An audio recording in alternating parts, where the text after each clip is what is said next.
Hello everyone, welcome to our channel.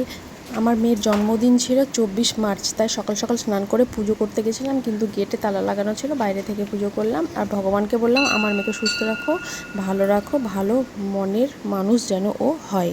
তারপর নিচে আসার পর সাইকেলকে পুজো করলো। আমার মেয়ে বললো যে আমার সাইকেলে স্বস্তিক চিহ্ন এঁকে দাও, তাই এঁকে দিলাম। আর আমি পুজো করলাম, সাথে সাথে ও নিজেও পুজো করলো।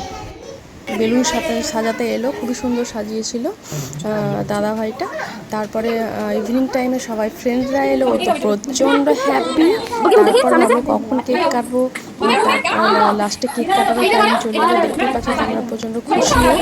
তো আমার ভিডিও ভালো লাগলে অবশ্যই আমার চ্যানেলকে সাবস্ক্রাইব করবে, ফলো করবে।